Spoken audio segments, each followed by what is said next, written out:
your dinner time or your other plan. So let's begin. So first of all, welcome all the students to this Quantitative Finance program talk.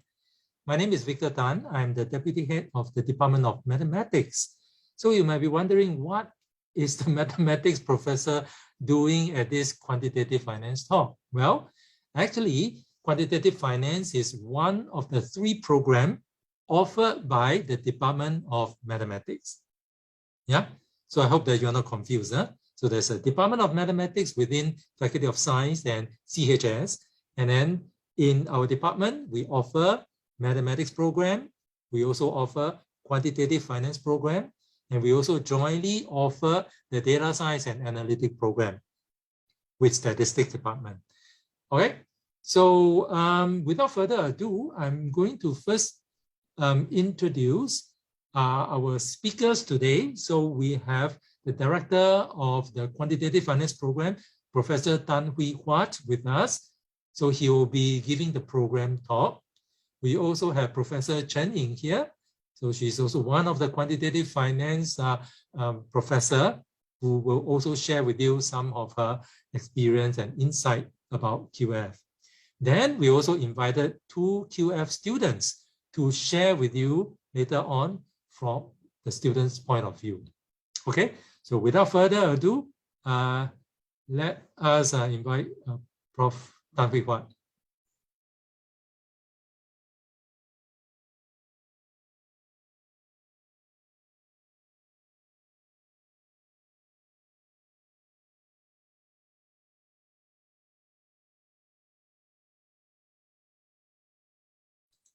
Huat, you're muted, huh?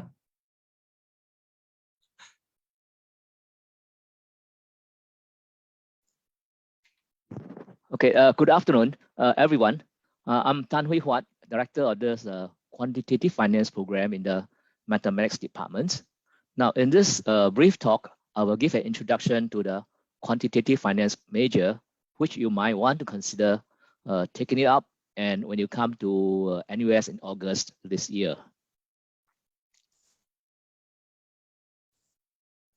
Now, why do we have a Quantitative Finance major and what it is?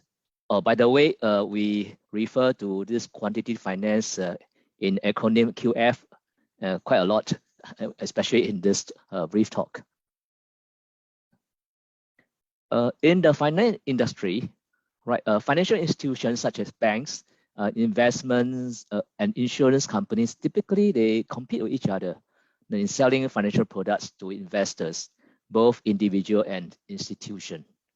At the same time, they also face risks such as market price risk and credit risk in the portfolios of financial products they hold.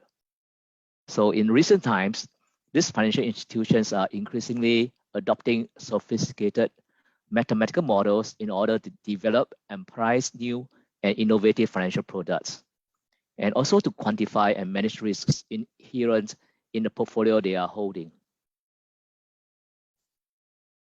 Now, as a result, there is a strong demand from these financial institutions for graduates who are knowledgeable in financial products, financial markets, at the same time possess a high level of quantitative and analytical skills in relation to various quantitative applications in finance.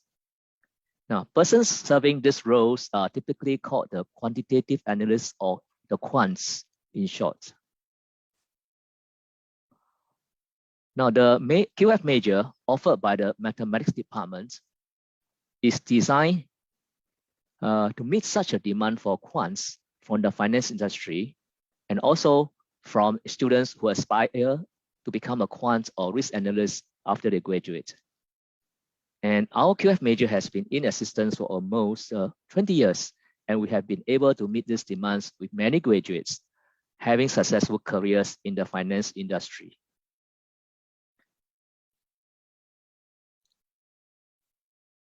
Now, in a nutshell, our QF major is a multidisciplinary major which combines mathematics, finance, statistics, and computing with a strong practical orientation. Now, to qualify for a QF major, a student needs to have a good pass in H2 mathematics or equivalent, and get admitted to the College of Humanities and Social Sciences. Now, I think sciences, right? No social science. Okay, after entry to CHS, interested students can proceed to register for this QF major in their year 1, now either at the start of semester 1 or the start of semester 2. Now, to give you some ideas of what some problems in QF are like, I have prepared 3 examples in the following slides. Now, in the first example, consider a 3-year bond issued by a government to raise money for its various programs and operations. Now, the bond pays, say, coupons at 5% per annum every 6 months for the next 3 years. So, investor buying the bond is effectively lending money to the government, right? Thus, the government pays interest at half-yearly intervals in the form of coupons and repays the principal at the end of the 3-year period. Now, the coupon rate of 5% here is actually the loan rate. Now, the cash flows over the 3-year periods are shown in a timeline diagram here for each dollar of principal of the bond, right? So in this case, you can see that the timeline is spent over 3 years with the tick marks at half-yearly intervals. And there's a cash inflow, 6 of them, right, at most of them at $0.025, but with the lump sum premium plus $1 for the principal being added on. So this is the cash flow for each dollar of principal that's faced by or going to be enjoyed by the bondholder. So the question here is to determine the unknown here, the price at time 0. So to answer this question, that is what the price should be, one needs to know the interest rate applicable in the 3-year period and to apply appropriate compounding or discounting of the various cash flows. Okay, so the maths involved here is mostly on the interest rate modeling, and also probably it's just compounding and discounting computation as well. Okay, let's go on to the next example. Now let's consider a financial product, right, known as an option. Now it can be sold by financial institutions to investors who use it to hedge their risk exposure or to speculate on price movements of a financial asset, such as a stock at a future time point. Now in this example here, right, the option gives the investor who bought the option the right to buy 1,000 shares of Facebook at US dollar, that's USD 280 per share. That's 1 year from now. So the question we typically ask is, what should the current auction price be, right? So to obtain this auction price at least as an estimate, right? Because we actually will not know exactly what kind of price Facebook share will become 1 year from now, but we're definitely going to buy at 280, right? If one chooses to exercise the options. So there's some uncertainty here. So in this case, one needs to know a number of statistical parameters of the Facebook share price movements, right? So, and then apply a mathematical model and solve the resulting equations. Okay, so the timeline here shows basically just the 1 year time span with the 1 year from now having this transaction of to exercise the option to buy the Facebook's share at USD 280 per share. And the problem here, of course, is to determine the price again at time 0. Okay, let's go on to the third as well as the last example. Okay, grammatical error you have. Okay, pardon me. The last example relates to investment decision making. Okay, consider an investor who has $100,000 to invest in shares of SIA, Singtel, and DBS for a 1 year period. Okay, so how should the investor subdivide the $100,000 to invest in the share of these 3 companies? And say with the objective being to minimize the risk in the investment and to achieve an expected return of at least, say, 5%. So in this case, basically it's a simple pie drawing here with three slices, each corresponding to one company here, right? Blue for DBS, orange for Singtel, and gray for SIA. So the size or the proportion of the pie here invested in the 3 companies will be the unknown. In this case, looks like somehow the dollar sign becomes S here. Maybe it's S dollar, Sing dollar. Okay, so again, there's a, pardon me for this, I think there's a typo here.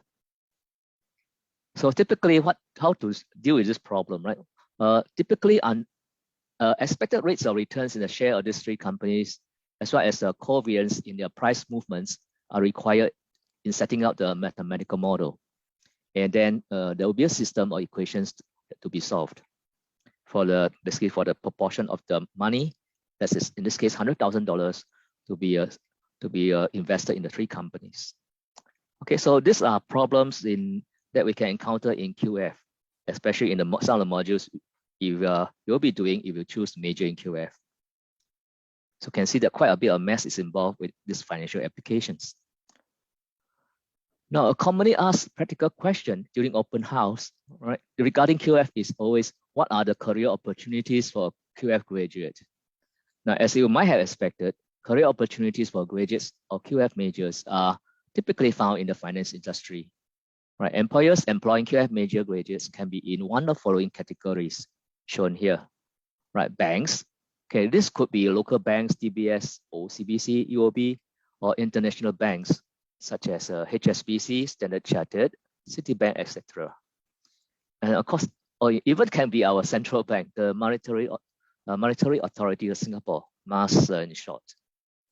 The second category is investment companies. Now, these are companies helping investors with their investment in mutual funds or hedge funds. The third category is securities companies. Now, these are brokerage companies helping investors with trades in various financial products and exchanges. No, with trades in various financial products and in certain exchanges, I should say. I think I got myself all mixed out there. Now, even the Singapore Stock Exchange has employed some of the graduates in the past years. Now, the last category listed here is insurance companies. Now, these companies collect premium from various policy holders and invest the pool of money in various financial assets across multiple markets. Okay. Now, in the companies mentioned in the earlier slide, the job scope of a QF graduate can cover areas such as development of financial products, such as structured deposit and assorted derivatives, and the development of mathematical models and pricing algorithms for these products. The job scope can also be in the area of risk management. Okay, graduates in this case will assist the companies in computing relevant risk measure for portfolios or assets held by the companies. And also maybe, I think quite a lot of them do this as risk analysts. They have to compile daily risk reports to senior management of the company and also to the financial market regulator. And in Singapore context, this financial market regulator is just MAS, M-A-S. The third scope here, right, is investment decision making and fund management. And graduate in this case will assist the companies in making decisions in investments in financial assets and the management of existing portfolios and funds. The last of this scope is wealth management. Right, graduate in this case will assist the high net worth individuals, that is people with tons of money, right, to achieve a certain level of return through management of their portfolios or cash holdings, shares, and as well as derivatives, etc. So these are some of the job scope that our graduate usually find themselves working in. Now, some of you might wonder, what are you going to do, right, to study in the QF major? Now, curriculum for the QF major basically cover these areas. Right, we have mathematical theories and mathematical tools. We have statistical methods for data modeling. We have learning programming techniques and computing languages. And we also have financial theory, principles, algorithms. And last of this is financial product knowledge. Okay, so basically the modules that you're going to do will basically span over all these areas. So it's coming to the end now. So here is the detailed list of modules which need to be read for the QF majors. Well, this is just to give you a quick view, and do not expect you to really read and remember every single thing here. Just a quick run through. Now, there's a total of 15 modules, right, with 4 modular credits each to be completed before you can graduate with a QF major. The modules spread over 4 levels. There's 1,000 to 4,000. Okay, let me do a quick run through of this. Now at level 1,000, there's just one module. That is the gateway modules, QF 1100, Introduction to Quantitative Finance, or QF. At level 2,000, we have quite a number of modules that are compulsory. Right, we have basically mathematical foundation modules, MA 2001, 2002, linear algebra and calculus.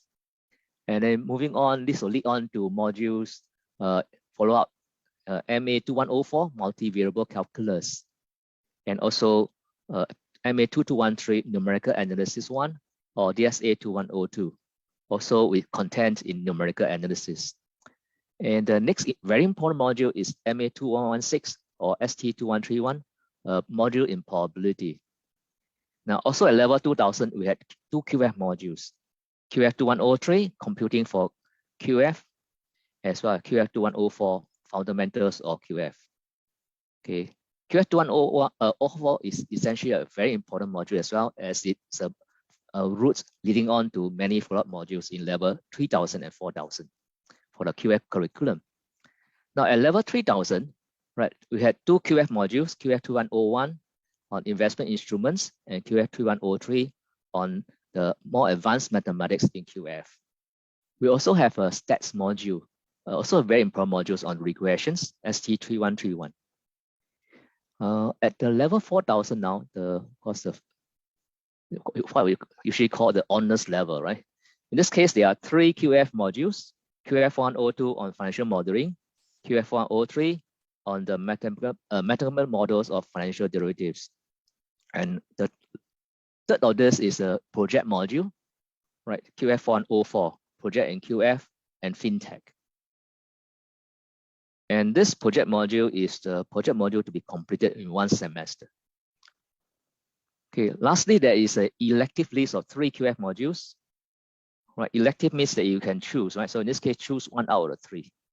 So we have QF 4211, digital currencies, QF 4212, data science in FinTech, and the last of this is QF 4205, time series analysis in QF. Okay, so you can see that the curriculum is actually quite full of QF contents with quite a number of QF coded modules. And the rest serve as foundations in maths, statistics, and programming. Okay, that's the end of my portion actually. So that's all I have for this brief talk on QF.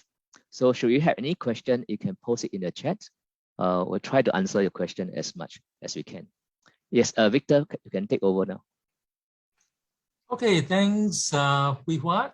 Wow, I think there are actually quite a lot of students in this session compared to the earlier one for the math session, probably because more people are not so familiar with what quantitative finance is about, so they want to find out a little bit more.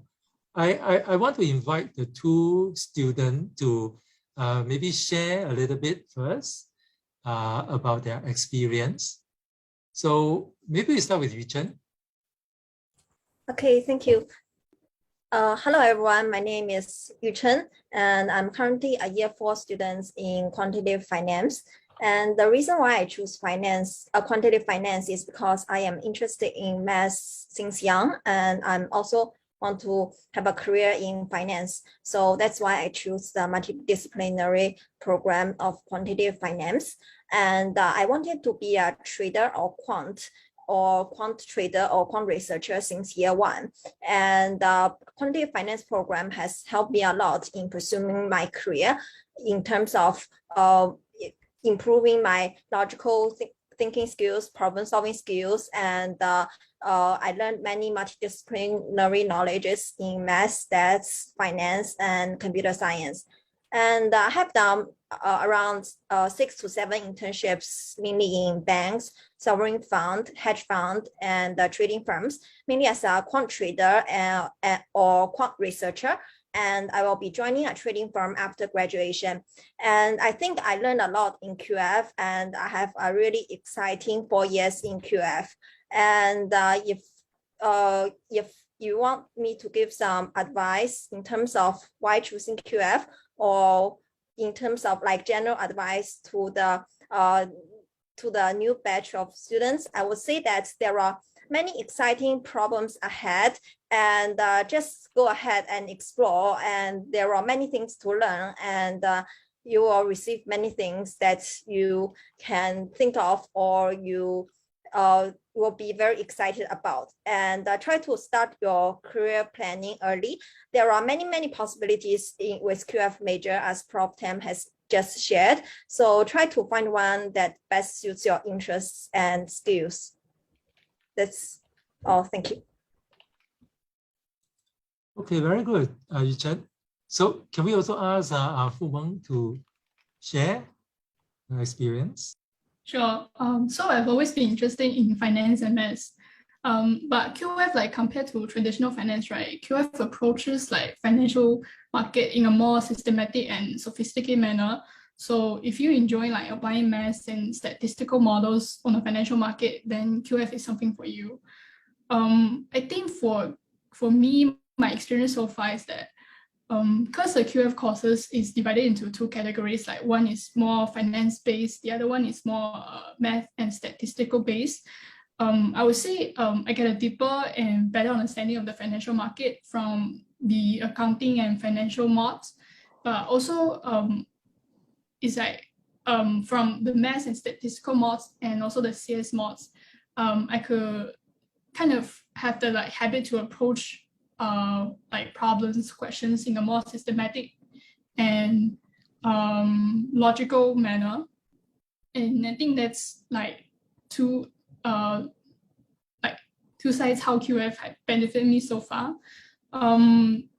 Because I'm currently still in year 2, so I've only done 2 internship experience.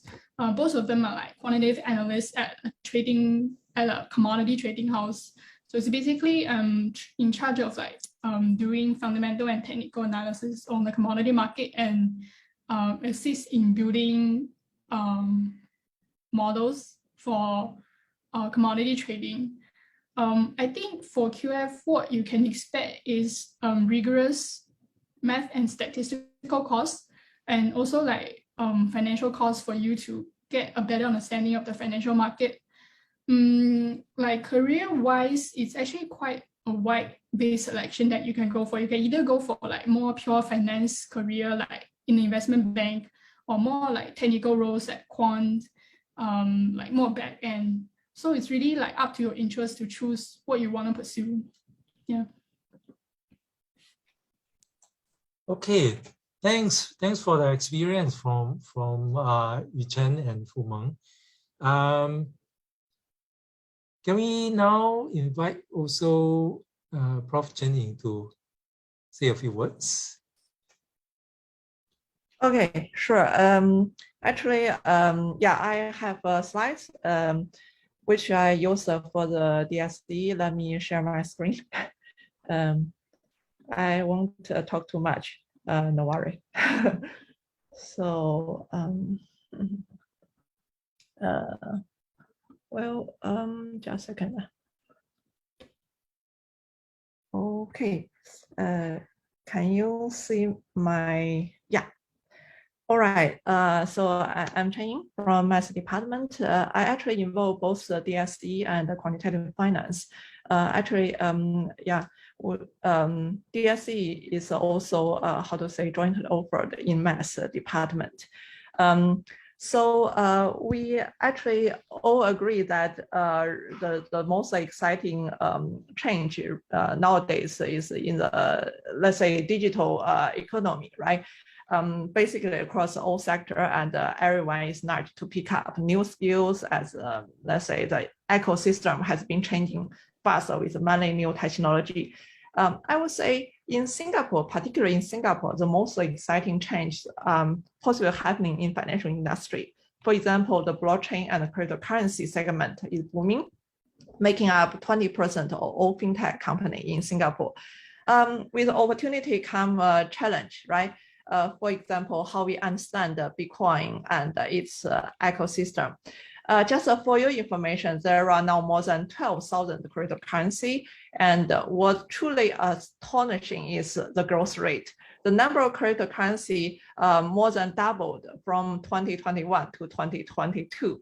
So in this case, there are so many cryptocurrency, and as you can imagine, there are so many transactions and so many accounts. Then the natural question is which account more influential, right? And which are abnormal. For example, they may use the Bitcoin to conduct money laundering, right? So in one research, we actually try to answer the question, who are the influential nodes or accounts in the Bitcoin large-scale network. So in the study where we consider, the transaction detail from January 2009 until now, and the sample are recorded every 10 minutes, quite unstable and also follow complex dynamic pattern. But with proper math and data science methodology, we are able to deliver some findings. For example, we found in the past years, the second largest group in North America and Europe are leading the trend of Bitcoin price change. I'm happy to share that the methodology we are going to, let's say, teach you in quantitative finance are general applicable, not only for Bitcoin network, but also other types of large-scale network. For example, in some projects collaborating with Zürcher Institute Berlin and OGE, where OGE is the largest natural gas transporter company in Germany, we modeled and predict a day-ahead gas demand and supply at hourly time resolution. Here are one illustration where the blue one represents the actual future values, and the red one is our 1 day ahead prediction. When I say 1 day ahead of prediction, that means we need to predict 24 steps ahead, right? And we can see that for different types of nodes in the high pressure gas pipeline network in Germany, our forecast is accurate and also robust. In the, let's say, modern world, digital world, right? Real data are always complex with high dimensionality, high frequency, nonlinear dependence, and unforeseeable structure change. Actually, in quantitative finance, we will teach you, let's say, the data-driven approach that is capable to detect the dynamic change quickly, and that also allows automation for implementation of AI.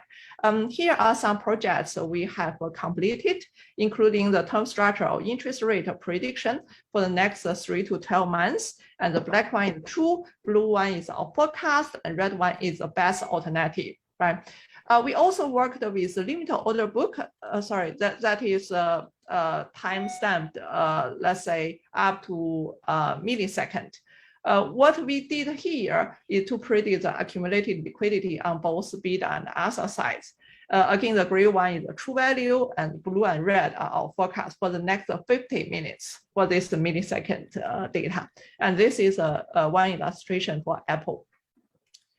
We also derived the trading strategy using stochastic control and deep learning. The idea is to provide optimal solution under stochastic environment and develop automatic implementation at a mesoscopic time scale, somewhere up to seconds, with realistic settings such as self-exciting effects, endogenous, or let's say we have a kind of nonlinear dynamics. And the modern quantitative finance is always interdisciplinary. That's why you see that math is a very, provides a very good platform, because we have data science, we have DSE, DSA, we also have quantitative finance. Of course, behind, we have very strong math and applied math team to support it. And as such, we are able to teach you, let's say, the data science methods, as well as math tools that are able to work with big data, and also showing how to use a high performance computer, not only GPU server, supercomputer, but also the future, for example, quantum computing.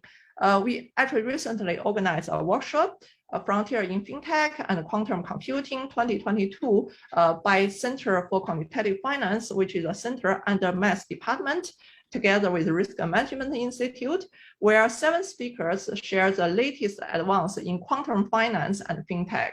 And as you can expect, we will continue organizing other events in these related topics. Well, we also do, let's say, text data analysis, including financial analysis reports, news, patent, 10K form, and others. All the data are code unstructured because the classical methods are unable to handle them. But we all agree that they contain valuable information, right? Yeah, so I think I mostly use up my time. But as you can see, in quantitative finance, there are a lot of exciting research ongoing, and we don't want to keep them secret. We want to teach our quantitative finance students and to face the new challenge in the new world.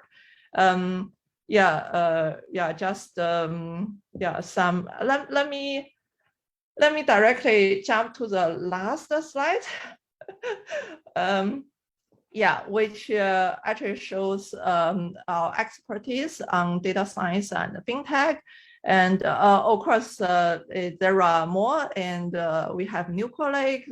You can see some professors are not listed here yet. I'm thinking to update it. But anyway, this is my limited experience on quantitative finance.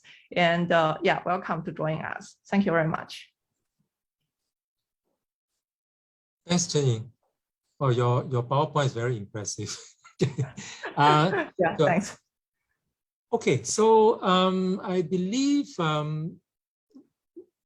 you probably still have many questions that you want to ask through chat or to ask verbally. But at the same time, I think this are midpoint of the session. We want to launch a poll, right? Is to collect the survey. So Ms. Fina will now open the poll for you to answer 4 questions about this session. I hope you can see it. Okay.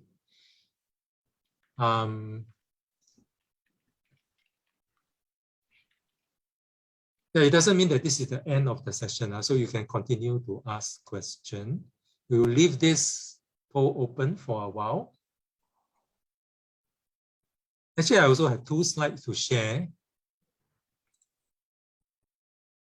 If you can see, this is actually an article just last Saturday on Straits Times. Yeah, I'm not going to show you the detailed content, but just look at the title. It says finance sector firms in Singapore tapping local, but need foreign staff to fill gaps in senior and tech roles. So the message underlying is that the finance industry is still in need of a lot of talent and people to fill up the job. So when we say finance, it's not just works related to students graduate from business school, but also people who know the technical details of it, right? So you can see the last words, tech roles. Yeah, the technical parts. Yeah, is where all these finance industry people are finding hard to get people to fill. Okay. This next slide. Oops. Okay. There are 2 QR codes here. The QR code on the right is the Department of Mathematics website. Yeah, so quantitative finance is one of our programs. So you should be able to find more information about this QR program on our website. Now, the QR code on the left-hand side, on the other hand, I want to publicize a master class on quantitative finance. This is also part of the NUS Open House. It is this coming Saturday, right? So we are going to have a physical, face-to-face lecture by one of our QF professor. I think just now Prof. Chen-Ying's slide also show is Professor Marco Weber.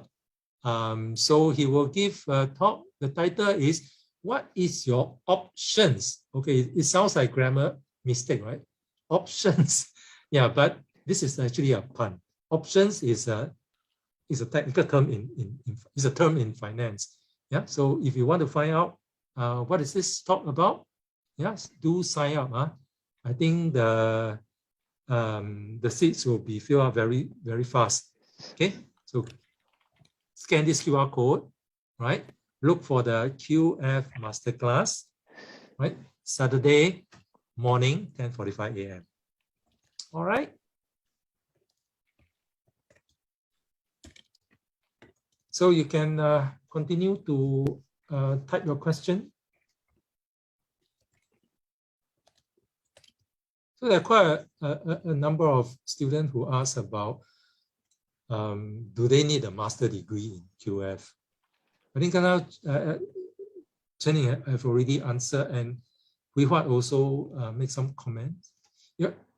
Any of the speaker want to elaborate further a bit?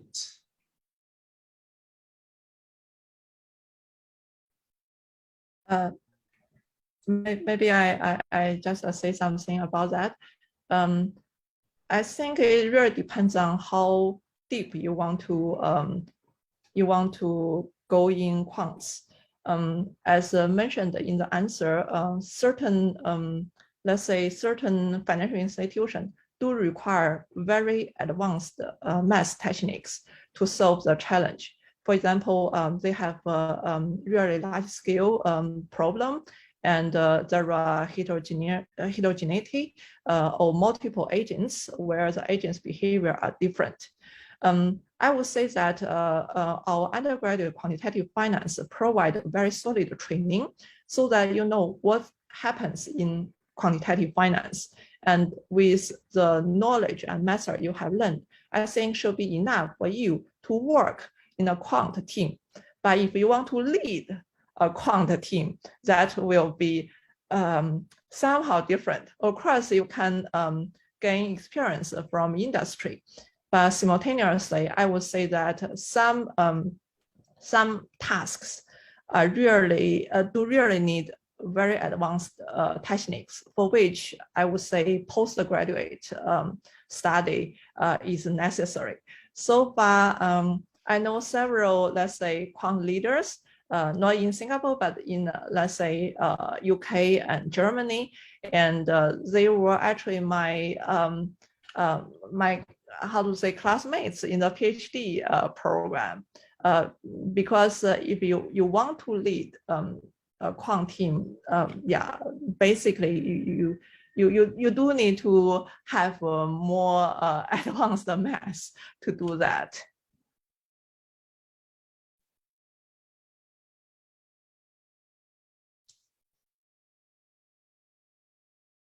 Okay. Are there more questions? I think we have cleared most of the questions.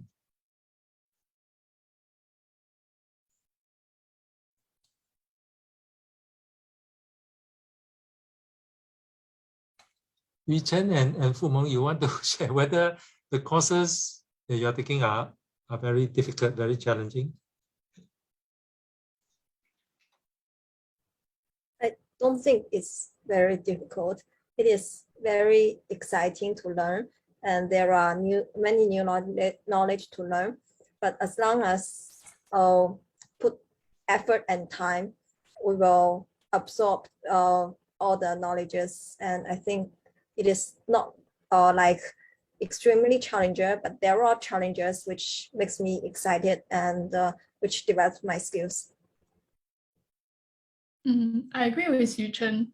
It's like, of course, you're a fund accountant and the courses like a bit challenging, but it's also quite fun, like discovering like along the way that you learn these theories, and then you see like later in later years, like maybe year 2, year 3, you start to see how these theories and like models apply in the real world.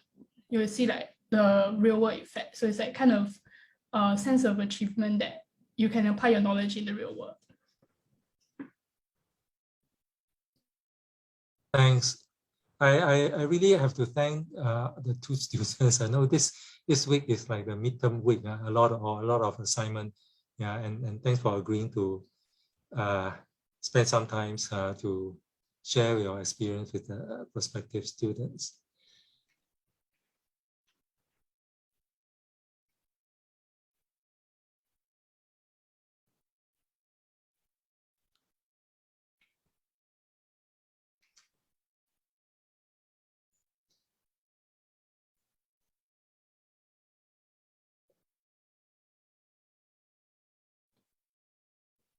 Well, before you leave, of course, if you have no more questions, you are free to go.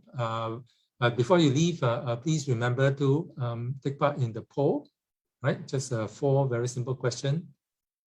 Yeah. It doesn't take you 1 minute to complete it.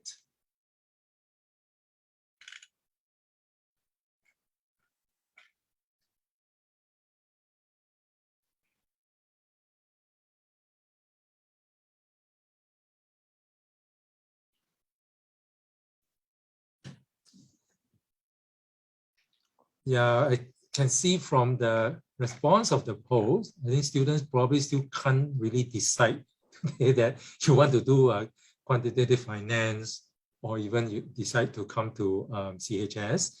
Yeah, but don't worry, like what Miss Fina have typed in the chat box.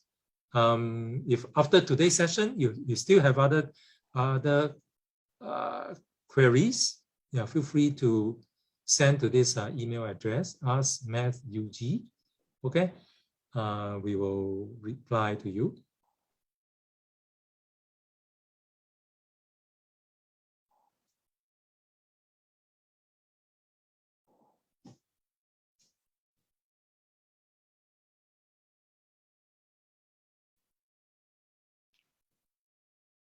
Okay, looks like most people has left.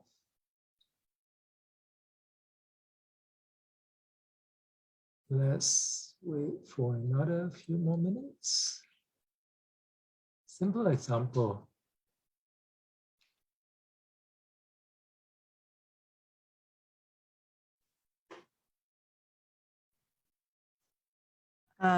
Maybe I try to answer this question. Actually, in both Prof. Tan and my talk, very short talk, we actually give some simple examples. Like you can consider to find an optimal trading strategy of, let's say, either your portfolio allocation or you need to liquidate a large order in market. Because, for example, if you do optimal liquidation and you have large order to sell in the market, and this, your behavior will influence the long-term price dynamic, because everyone knows you want to sell, and then the price will drop dramatically. This will, of course, influence your benefit. And the question is how to design a liquidation strategy such that you minimize your impact on the price dynamics in the market so that you maximize your utility, which is, your, how to say, your profit, right, from selling.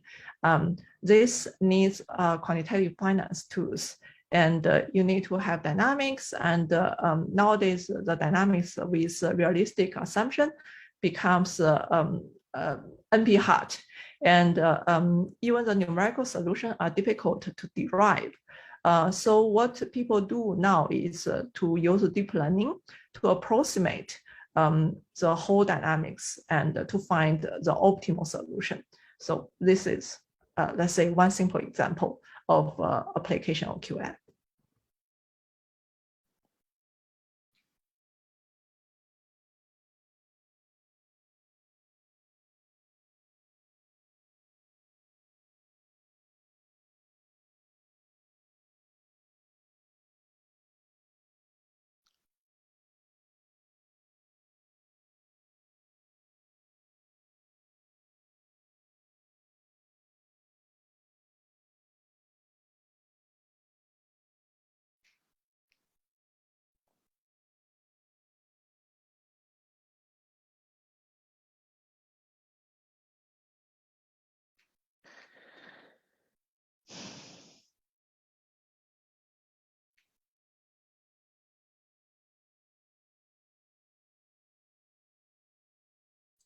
If there are no more questions,